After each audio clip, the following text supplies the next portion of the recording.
Ask Asher Live. Here it is. We're talking sellers today, and we're going to wait for just a couple more moments before people hop on.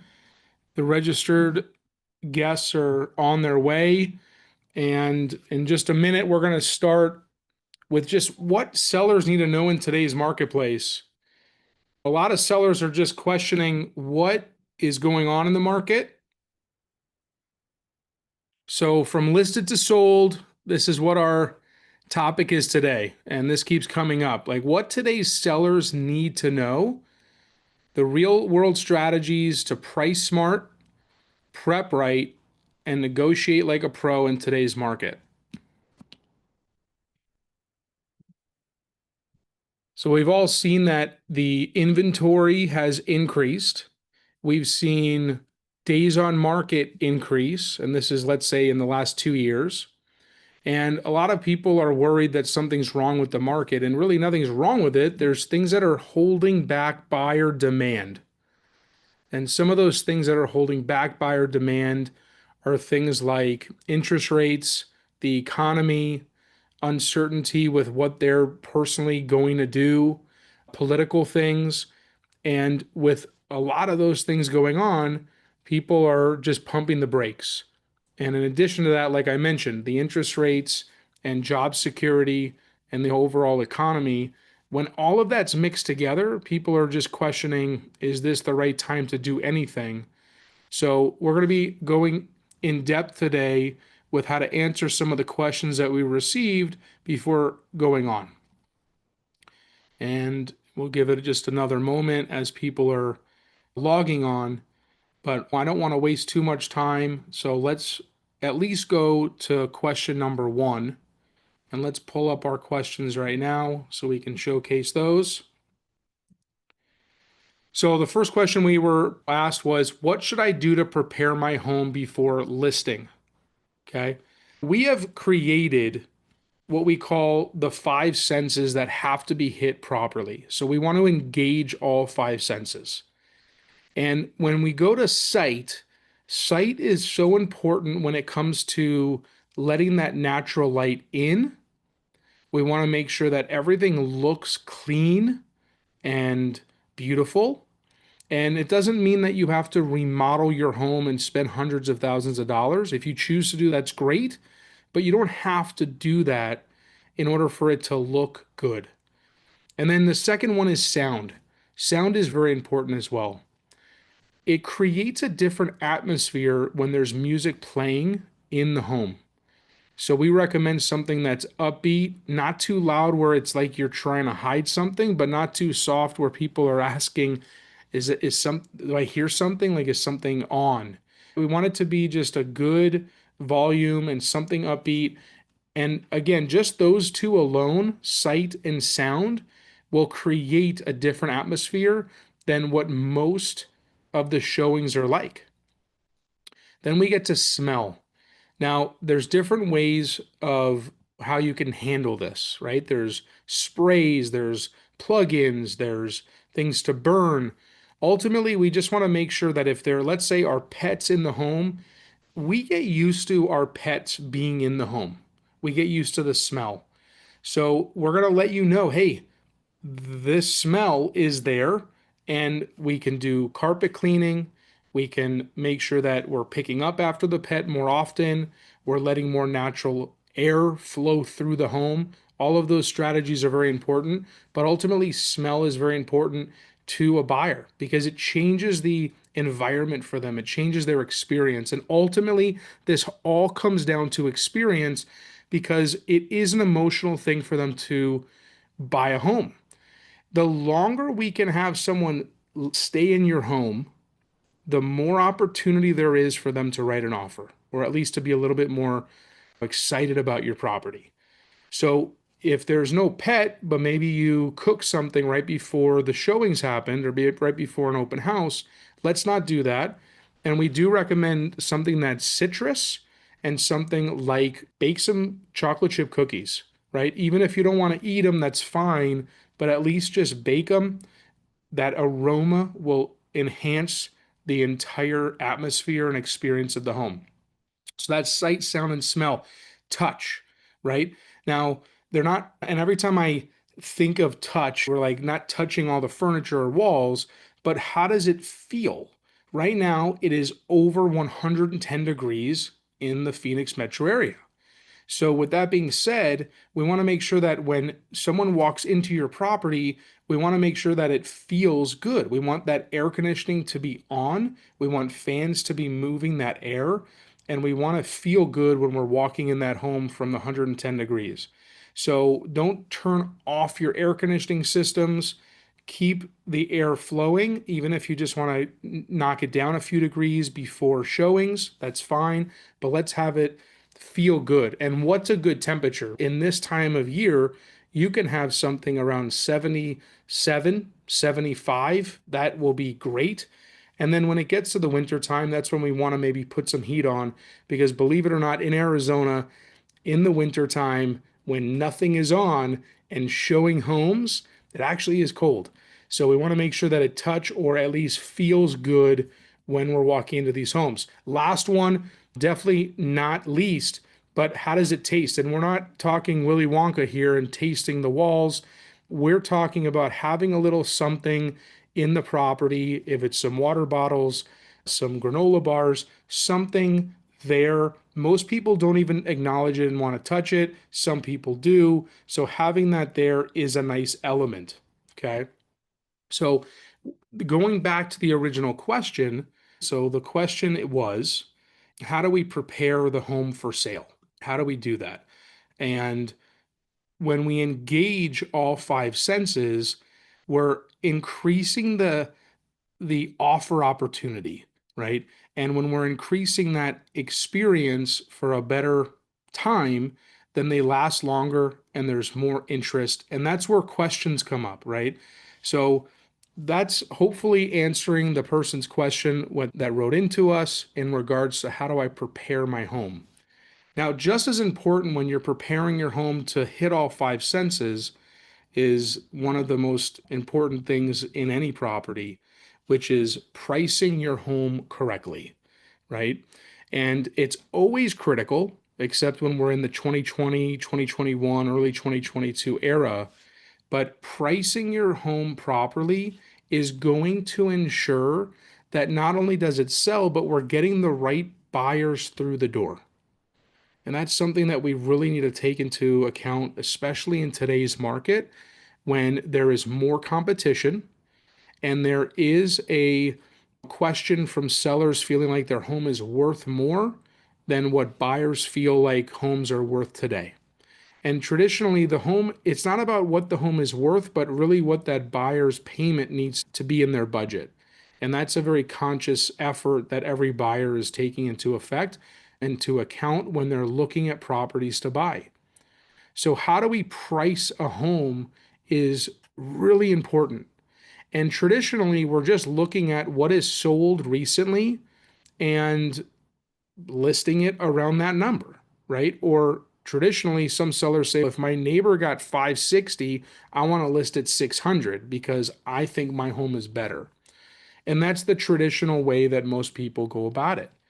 Right now, it's not just what's sold, which is fact, and that's important, but what is currently pending? What's under contract right now, right? Because something that sold could have been on the market, let's say 60 days ago, and it was a 60-day escrow or a 45-day escrow period. So they locked that price up a long time ago. And yes, 30 to 45 days and 60 days is a long time in the real estate world as things are shifting. I was just talking to a buyer the other day and they were talking about how they locked in their rate a couple days after it was at the lowest point. Now, they're still qualified and they're still good, but they mentioned that. They said the interest rates fluctuate so much over a week, and they really do. So that's why when we talk about a 30 to 45 or 60-day window, there's so many things that are happening in that time frame. So when we price a property, we're not just looking at solds, but we have to look at the whole picture, which is what's currently under contract and really understanding and analyzing those properties and giving someone the data And then we also need to look at what's existing and what's on the market because that's sometimes what we call competition. If your home is a 3 bed, 2 bath, single level home and it's on the market, and in that same neighborhood or in that same area, there is another 3 bed, 2 bath, single level home, then most likely that buyer that's looking in that area is going to go to both homes. But if we're not priced and positioned properly, they might not go to your home because it might only be 20, 30, 40 grand more, but in their mind, their payment's going to be a lot more. It's already a red flag of maybe the seller's not real and they're not really interested in selling and they're maybe just trying to get a price. Okay. So wanted to make sure we're pointing those things out as well. And, where your home is located in a community or within a street matters, right? If you're backing to something that a lot of people want to back to, then that home should sell for more than something than a home backing to something that people are not wanting to back to or side to. So we have to take into all of these variables when coming up with a price for the home. And then once we come up with a price or at least a range that's acceptable, then we need to watch the market as we're on the market. So we like to have, let's say, maybe a weekly check in or a weekly call to just monitor what's going on so we can provide that information to all of the sellers. And that's why when things are moving quickly in a marketplace, not the homes selling quickly, but variables are moving, right? Interest rates are moving, job security is moving, and then new buyers are entering the marketplace at different times. The same amount of buyers, let's say, that entered the marketplace 30 days ago, might be also entering the marketplace in 10 days from now. So sometimes it is just a timing thing that someone's been looking for a while, waiting for the right thing to pop up, or someone just entered the marketplace and they're ready to buy now, and your home just hit the market. So it's not always you did all the things right and you have to sell it and you get the price you want. But sometimes it is just luck. And it is that you did all the things properly and at that right time and you priced it right. That perfect buyer is looking at the inventory at that moment and they go for it. And I know this sounds crazy to most people because they're like, what do you mean it's just timing? But it's happened so many times where homes have been on the market a while and they get stale and we list a property and we do all the things and within a week we get an offer and we go under contract, and it's not because the other properties are not nice, but they didn't prepare the home properly. So online it doesn't even look as good as when someone's inside the home. And I know a lot of you maybe have experienced that, where when you walk into a home, it actually is better than what you see online. And normally, what you see online is better than in person. So there are times where we just have to get into properties with buyers to experience the property at a greater level. All right, let's see if there's any questions that we can help answer as we're cruising through here. Checking the Facebook Live as well. All right. So, second is, or third is, should I renovate before selling? A lot of home owners feel like they have to spend a lot of money in order to attract a buyer. And we actually beg to differ. We don't really think you need to spend a ton of money in order to attract a buyer. Now, if you're trying to get top dollar, sometimes that doesn't even make sense to pour a lot of money in. This is a real life example, right? We just had a seller ask us if they should put in a pool in their home in order for it to sell for more. And yes, it should sell for more, but dollar for dollar, that seller is probably going to lose on that deal. Because if it costs, let's say, $100,000 to redo the backyard, put the pool in, do the whole thing, they're most likely not getting 100,000 more dollars or more as a return. So we want to cautiously walk every seller down the road. Now, if you have really outdated cabinets, let's say, right? What can we do to upgrade those without maybe pulling all of them out, right? Can we reface them? Can we paint them? Can we add some hardware to them? These are all options that we can get bids on them and see if that makes sense, again, based on what's going on in that neighborhood. If it's normal for that neighborhood to have that color cabinet and the homes are selling, then we might tell you don't do anything with the cabinets. But if, let's say, your flooring is a lot of carpet and there's a lot of stains, it's time to redo the floors, then we could try to just offer a credit. But in most cases, especially right now in the marketplace, we would recommend that you put in a luxury vinyl plank or some sort of engineered wood or some sort of tile that looks like wood, because that usually will get you more and you'll get an offer faster. So then when we recommend that, guess what the next counter argument is? What happens if what I pick as a homeowner, the buyers don't like? So that's where we're here to help and educate you. We're here to tell you what is, what buyer demand is looking like. What are most of the buyers in the buyer pool right now gravitating towards? And that's what we would recommend that you do based on the other colors that you have in your home.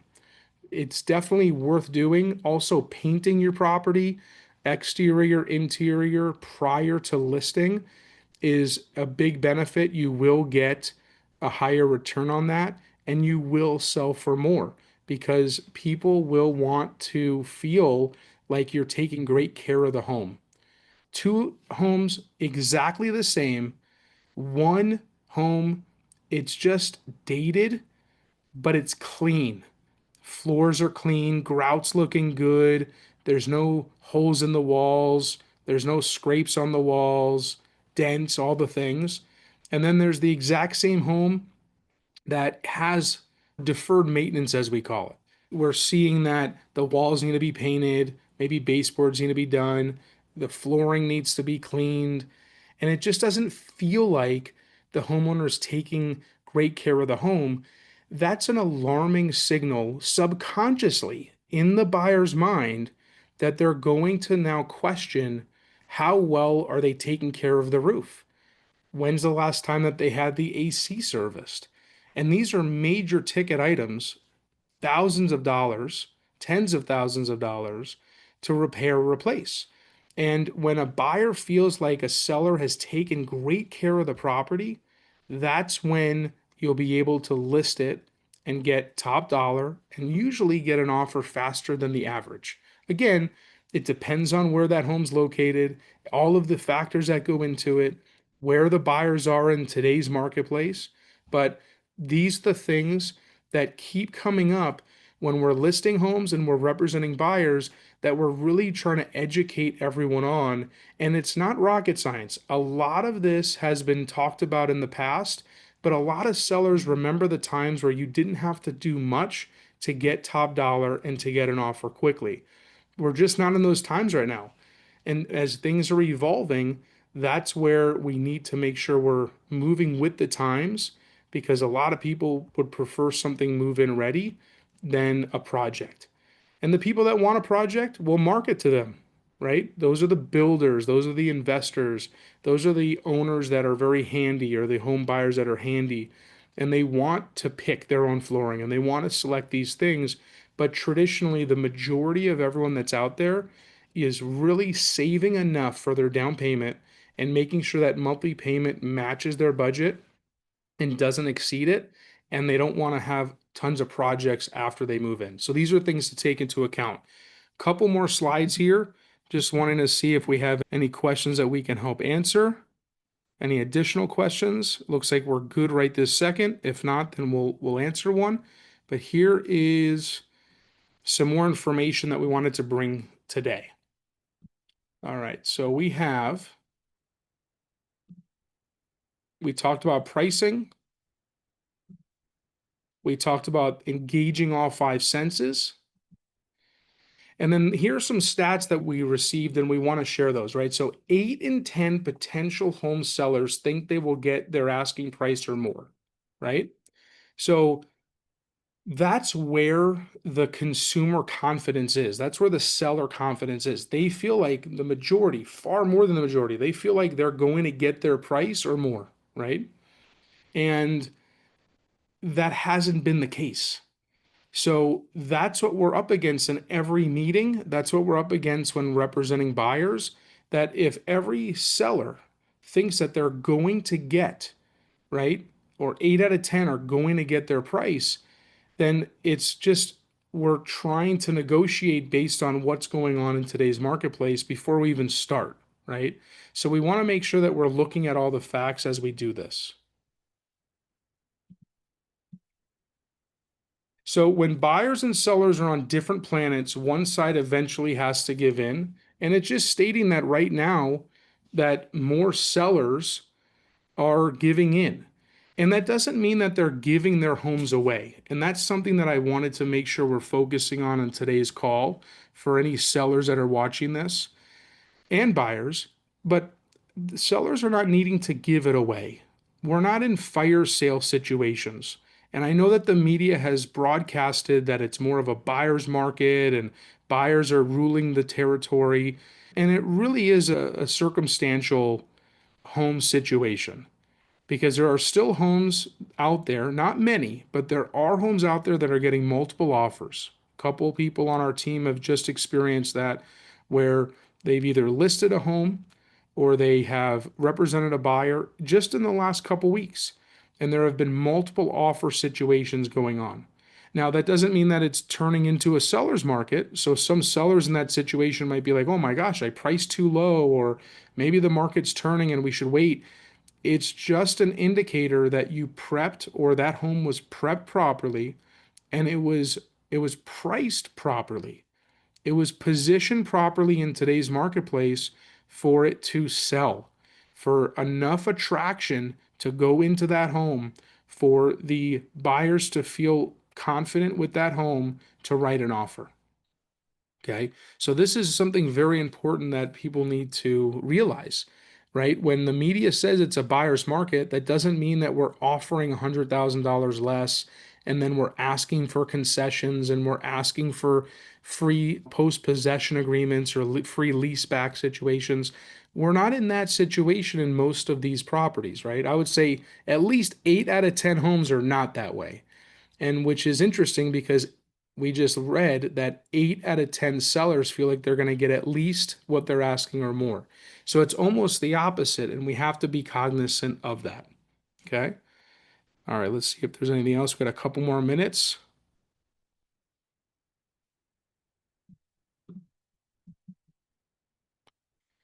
And again, the whole purpose of Ask Asher is because we're receiving a lot of questions on the weekly basis. And we wanted to prevent people from not getting the answers right away, or we would like to have more dialogue. So that's the real purpose of this for people to jump on and ask what they feel like is going on or getting clarity on things because there's a lot of information out there and we want to make sure we're bringing the source of what's going on, what we call almost like word on the street, right?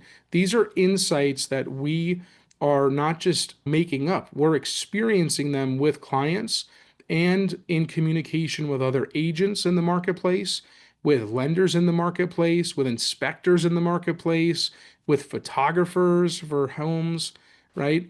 Title. We have constant communication with different professionals in real estate. And that's why we want to bring this to the forefront and keep everyone updated.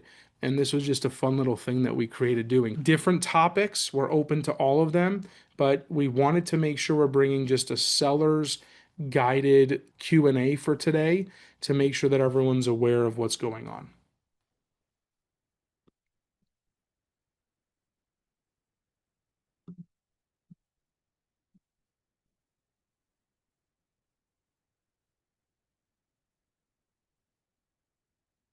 So if there's no additional questions, we'll end the call today. Thank you for everyone that's here. Thank you for watching, either on registered on Zoom or have been on Facebook Live. These are fun. And if there's a better time of day or a better day in the week that works for you or when you would jump on, let us know and we'll keep bringing it to you. Have a great day, everyone.